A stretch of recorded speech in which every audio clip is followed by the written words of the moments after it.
Alors les maisons pour cette quatrième partie ont fait appel à un seul témoin. Oh là là, c'est dommage, on aurait pu être plus nombreux. Un seul témoin, mais pas n'importe lequel. Il vient d'un Tarn pas très lointain. Il a fait un étonnant parcours. Vous allez avoir un résumé vidéo de son parcours, parce qu'il y aurait beaucoup de choses à dire. Ce que je retiens, parce que c'est quelqu'un que j'estime beaucoup, c'est qu'il a fait pour les autres et avec les autres. C'est Jean-Louis Etienne qui va nous rejoindre dans un instant, et un petit clip concernant Jean-Louis. Jean-Louis Etienne, ce médecin explorateur, comme il se définit lui-même, n'en finit pas de parcourir le monde. D'abord spécialisé dans la nutrition et la biologie du sport, Jean-Louis Etienne s'intéresse rapidement à l'aspect médical de la physiologie humaine dans les conditions extrêmes. Par goût de l'aventure et de la recherche, il va participer à de nombreuses expéditions dans l'Himalaya, au Groenland et en Patagonie. Amoureux passionné de la montagne, il ne délaisse pas pour autant les océans et poursuit son chemin maritime comme équipier à bord de Penwick 6 d'Eric Tabarly lors de sa course autour du monde dans les années 70. Après 10 ans d'une vie aventureuse bien remplie, pour Jean-Louis Etienne, c'est l'appel des pôles. En 1986, il est le premier homme à atteindre le pôle Nord en solitaire, tirant lui-même son traîneau pendant 63 jours. 1000 km, parcourus une moyenne de 20 km par jour. Des températures pouvant atteindre moins 52 degrés. Chaque jour, il marche 8 heures d'affilée, sans pouvoir s'arrêter pour déjeuner à cause du froid. C'est alors le début de 20 années d'expédition. Entre juillet 1989 et mars 1990, il est co-leader avec l'Américain Will Steger de l'expédition internationale Transantarctica, au cours de laquelle il réussit en traîneau à chien la plus longue traversée de l'Antarctique jamais réalisée, 6300 km. En 2010, c'est l'expédition Generali Arctic Observer. Jean-Louis Etienne se lance dans une aventure qui n'a encore jamais été réalisée, la traversée du pôle Nord en ballon. Après plus de 120 heures de vol et 3500 km parcourus, c'est finalement en pleine Sibérie que Jean-Louis Etienne se pose pour attirer l'attention du monde sur le chaos climatique à l'échelle planétaire qu'engendrerait la disparition de la banquise arctique.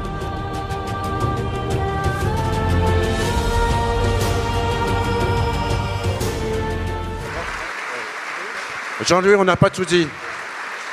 D'abord, si vous voulez le connaître un tout petit peu, il y a un bouquin qui s'appelle « Inventer sa vie » aux éditions Le Passeur. C'est un peu de pub, c'est normal. Parce qu'il a inventé sa vie. Il a été quand même, vous ne le savez peut-être pas, tourneur-fraiseur, CAP de tourneur-fraiseur. Avant de devenir l'explorateur qu'il est, et il va s'aventurer dans les mers australes, la mission Polarpod, qui est prévue cette année ou l'année prochaine. Un peu plus, oui. Un peu plus. Bien. Bon. Merci, bonjour. C'est vrai que j'ai un parcours scolaire qui est très atypique. Je me demande pourquoi je n'ai pas atterri dans une MFR du Tarn. Je me demande, parce que j'avais pas les notes pour entrer en 6e. Donc, je suis allé au certificat d'études primaires, donc, que j'ai réussi. Et à l'issue de quoi, on faisait des tests d'aptitude psychotechnique, d'orientation professionnelle. Donc, il y avait une boîte en bois avec deux stylos, et on déplaçait un stylo et deux curseurs, et on déplaçait le curseur, il fallait suivre un S qui était là, donc j'avais dû faire ça bien parce qu'on a dit collège technique, formation professionnelle. Donc me voilà au collège technique. En fait, moi j'étais bricoleur depuis toujours, et je voulais faire menuisier, donc ça m'allait bien, mais il n'y avait pas de place en section menuiserie au collège technique de Mazamet dans le Tarn. Donc on m'a mis un ajustage sur métaux et j'ai fait un CAP de tourneur-fraiseur. Ça a été une révélation. Parce que pour la première fois, en fait, on avait 40 heures de cours par semaine, dont 16 en atelier, une forme d'alternance, et le reste était de culture générale, dessin technique, bureau d'études. Et en fait, j'ai repris confiance dans la scolarité à ce moment-là. On était jugé sur le travail que l'on faisait de ses 10 doigts et sur des réflexions qu'on pouvait faire sur un problème technique qu'on vous suggérait. Et donc ça commençait en 4e, enfin la première année de CAP, on vous donne une grosse pièce de métal et 3 limes. La douce, l'allemande et la bâtarde. Il y en a peut-être qui ont fait un CAP tourneur-fraiseur ici, ils savent ce que c'est. Et on passe un an, on lime. On lime avec la bâtarde, la douce, et voilà. Et il faut faire des surfaces plates, des surfaces d'équerre, et on est jugé sur quelque chose, encore une fois, que l'on fait de ses 10 doigts. Pour moi, ça a été une reprise de confiance dans ma scolarité. Et donc, du coup, les choses m'ont paru beaucoup plus simples. Les maths sont devenus un jeu, sorte de jeu de flèches où il y a des théorèmes qui nous donnent des pistes, etc. Donc, je me suis mis à retravailler et j'ai eu la chance de bénéficier de la création, peu de temps avant, du bac technique. C'était la première fois qu'il y avait un bac qui n'était pas classique. Et d'ailleurs, il y avait des manifestations à ce moment-là de parents, d'élèves qui disaient « Mais comment se fait-il qu'on peut passer le bac sans avoir fait du latin et du grec ?» Donc il y avait des grosses manifestations à ce moment-là. Donc en fait, bref, j'ai bénéficié de ce bac technique. Et le bac, c'était quelque chose que je n'avais pas imaginé. Donc qu'est-ce que je vais faire avec ce bac? Donc tout d'un coup, ingénieur, architecte. Et j'ai fait médecine par choix d'une implication sociale. Et j'aimais les sciences de la vie, les sciences de la terre. Je suis né à la campagne et donc je vivais dehors, j'aimais vivre dehors. Donc j'ai fait ce choix de faire médecine. C'était pas sans poser un problème à mon père. Mon père était tailleur, artisan, dans un tout petit village de 800 habitants. Et il se demandait comment est-ce qu'on va faire avec un docteur dans la famille. Il n'imaginait pas socialement que dans la famille, il puisse y avoir un docteur. Et donc, il y avait déjà le prêt-à-porter, mais il faisait quand même des costumes pour des clients qui étaient un petit peu plus exigeants, dont un qui était l'avocat du coin. Et mon père, un jour, me revient vers moi, il me dit « Dis donc, j'ai parlé à maître, je ne dis pas le nom, que tu voulais faire médecine. Tu sais ce qu'il m'a dit? Est-ce que tu as fait du latin et du grec ?» Et je lui ai dit « Non, il a fait le collège technique. » Et l'avocat a dit « Alors il n'y arrivera jamais. » Voilà, donc j'ai persisté quand même parce que mon père se faisait de l'inquiétude et puis aussi, ce sont des études longues qui coûtaient cher, il n'avait pas les moyens, donc je lui ai dit « Ne t'inquiète pas, ça c'est mon affaire. » Et donc très tôt, donc, je suis devenu le plus possible autonome. J'avais une 2 chevaux je savais faire de la mécanique bien sûr, et j'étais à la cité universitaire et j'amenais à l'hôpital et à la fac des copains qui payaient un petit peu pour l'essence. Donc j'étais autonome pour la voiture, donc voilà. Donc j'ai réussi petit à petit comme ça à passer entre les mailles. Et en 2e année de médecine, c'est mai 68 qui arrive. Donc je monte au front, à Toulouse. Il y avait un front partout, hein, pas qu'à Paris. Moins la télévision, mais enfin bon, on était là quand même, convaincus. Donc tous les soirs, à la fac, il y avait des assemblées générales. À un moment donné, il y avait les AG. Donc il y avait une AG, un soir comme ça, il y avait 2 thèmes de l'assemblée générale, pour ou contre le doyen. 2e thématique, l'autogestion des universités. Donc on entre dans l'amphi, personne ne savait très bien à quoi servait le doyen, mais de toute façon on était contre.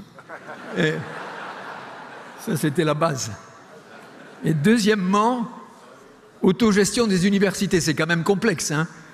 Donc il n'y avait pas beaucoup de spécialistes dans l'amphi. Et ce soir-là, je me suis dit, je suis arrivé au bout du chemin. Donc je suis allé à l'hôpital et j'ai demandé à un chirurgien est-ce que je pouvais assister aux opérations. Il m'a dit, ben venez. Et tous les matins, de juin, juillet, je venais au bloc opératoire, je me mettais contre le mur avec un masque et un calot et j'attendais de temps en temps, il m'invitait, quand il voyait que j'étais toujours là tous les matins, il m'invitait à regarder dans le trou, je ne voyais pas grand-chose, mais il voulait faire mon éducation. Et un jour du mois d'août est arrivée une urgence de la main. Et donc l'interne était parti dans le service et donc le chef de clinique dit à la chef du bloc « Habillez Étienne, un grand moment de ma vie. Habillez Étienne, en chirurgie, on vous habille. » Et donc là, j'ai fait la première aide opératoire, le coup de foudre. Je retrouvais en médecine le geste manuel. Et tout d'un coup, ça m'a transcendé, si vous voulez, l'envie de continuer dans mes études. J'ai passé l'internat, j'étais interne en chirurgie, avec une spécialité qui m'allait bien, c'est l'orthopédie. Parce qu'on met des vis, des plaques, des broches, des clous. Et moi, j'avais un CAP. Donc, j'étais bon. Vous voyez ?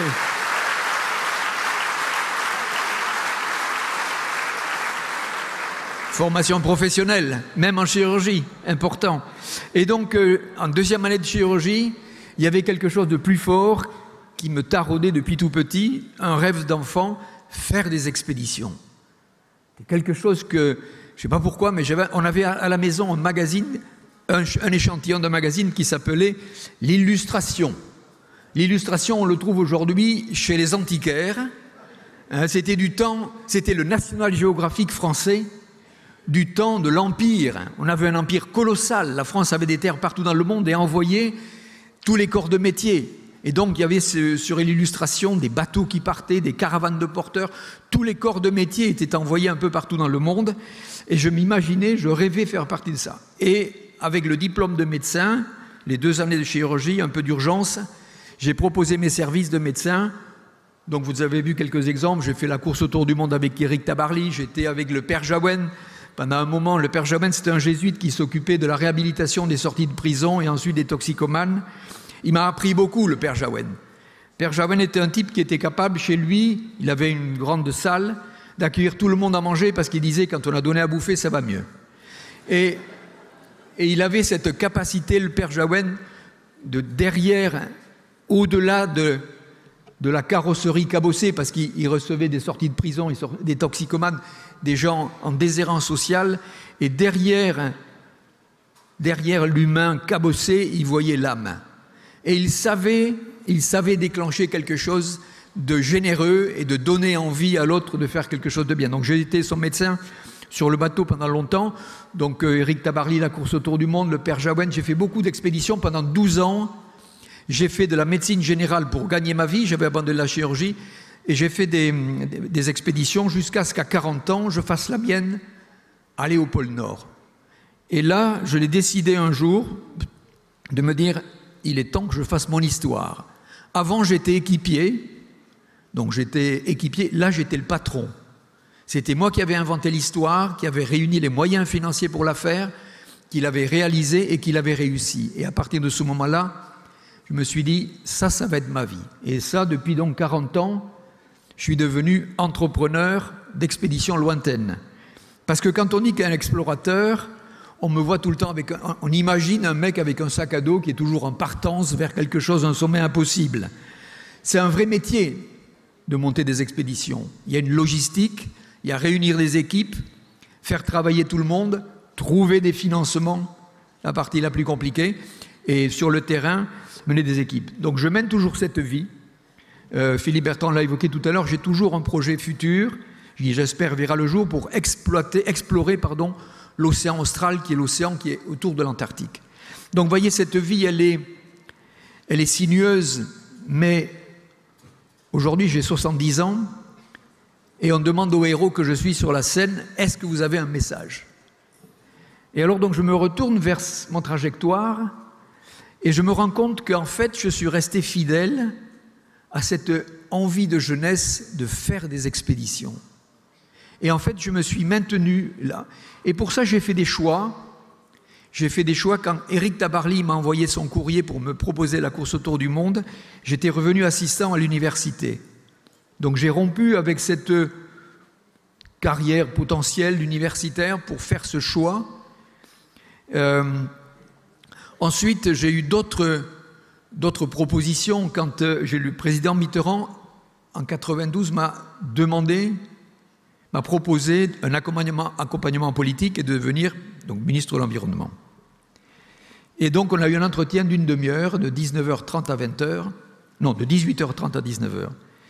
Et je dis, président, je pars à l'Érébus. Il me dit, c'est quoi l'Érébus? Je dis, c'est un volcan qui est en Antarctique. Et il m'a dit, là, monsieur, je ne vais pas pouvoir vous accompagner. Et je suis sorti de l'Élysée en me disant, mais quelle connerie je viens de faire. Parce que c'était une perspective poussée par le président de la République, c'était pas rien.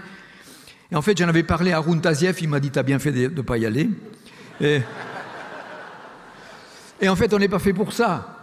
Haroun Tazieff n'était pas fait pour ça.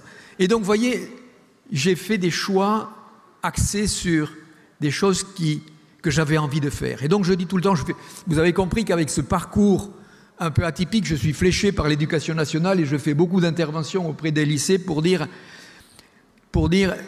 qu'à un moment donné, si vous avez une petite lumière qui s'est allumée, un truc, suivez-la. Suivez-la, suivez ce chemin de quelque chose qui vous a fait rêver. Sachez que quoi que vous entreprenez, ça ne sera pas facile, on a des seuils à passer. L'essentiel, c'est de persévérer sur cette voie. La persévérance, je crois, c'est le message que j'ai à passer. Et dans ces interventions que je fais dans les établissements scolaires, je vois effectivement des directeurs d'établissements qui me disent « En troisième, il y en a beaucoup qui rament et les parents ne veulent les conserver dans ce parcours général. Ils sont déjà un peu au bord de l'abîme, pas parce qu'ils sont mauvais, mais parce qu'ils ne s'intéressent pas. » Et donc, la formation professionnelle, c'est quelque chose qui me paraît essentiel. J'en suis un ambassadeur et je fais régulièrement des conférences auprès des directeurs d'établissement, mais c'est surtout les parents qu'il faut convaincre. Dès la troisième, ça a été évoqué tout à l'heure, allez sur un parcours professionnel qui va vous donner, tout d'un coup, vous allez être jugé, noté sur des choses que vous faites vous-même. C'est la meilleure façon pour reprendre confiance. Et une fois que ce parcours de confiance est fait, effectivement, on va plus loin. Parmi les outils qu'il faut faire, j'ai compris qu'il y a des questions. Quel est le métier de demain? On me demande souvent, qu'est-ce qu'il faut faire pour être explorateur? Il dit, il faut un métier, quel qu'il soit. Moi, c'était la médecine, mais tous les métiers permettent de faire ce métier si vous avez envie de le faire. Il dit, faites-vous des outils. Il y a un outil qui est important dans la vie, et je vois que les maisons familiales rurales insistent beaucoup là-dessus. Je vous soutiens là-dedans. Il faut parler l'anglais. Fondamental. Dès qu'on sort de son pays, ça parle anglais. Et même l'autre jour, j'ai fait une conférence à l'ENS, on m'a demandé de la faire en anglais, c'était à Paris. Donc ça fait de plus en plus l'anglais. Alors moi, j'ai appris l'anglais au collège technique de Mazamet dans le Tarn, avec un professeur qui n'avait pas dépassé le nord du département, à mon avis. Et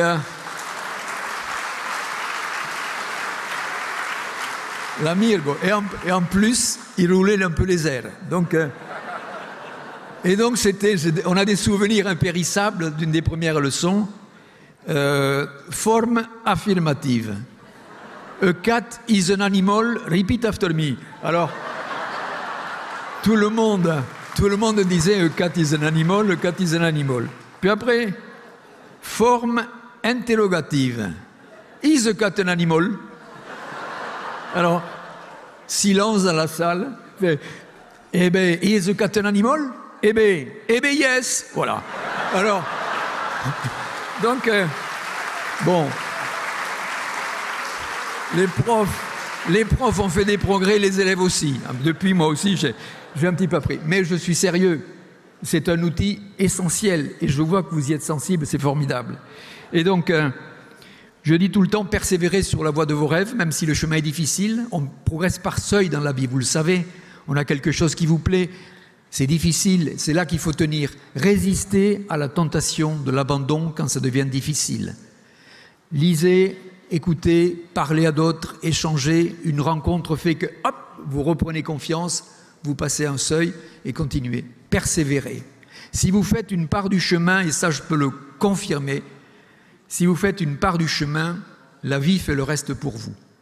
C'est engager votre existence, les rencontres, les lectures font qu'à un moment donné, on reprend confiance. Regardez, après un bon film, on ressort en disant « Ouais, j'ai envie de faire quelque chose de mieux de ma vie. » Ben, c'est ça qui est important, persévérer sur la trajectoire.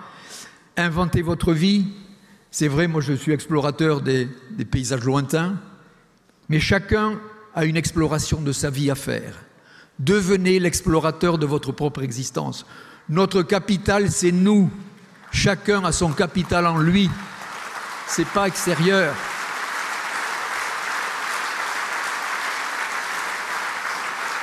Et c'est ce capital qu'il faut faire fructifier, donc dans la persévérance. Ensuite, je vais terminer là-dessus. Je viens de voir une scène qui m'a beaucoup ému. Le monde était là. Le monde est là et avait impliqué d'une façon très humaine, très pédagogique, avec une ambition de rapprocher les peuples. Donc j'ai une proposition, mais je me dis que MFR pourrait un jour peut-être avoir le prix Nobel de la paix.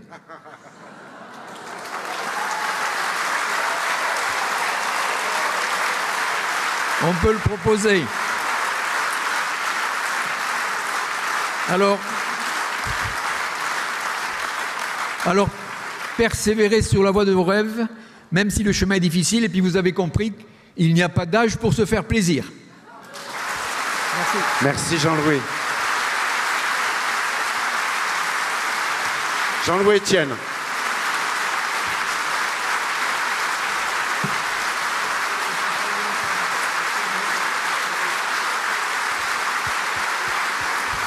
Merci. Merci Jean-Louis.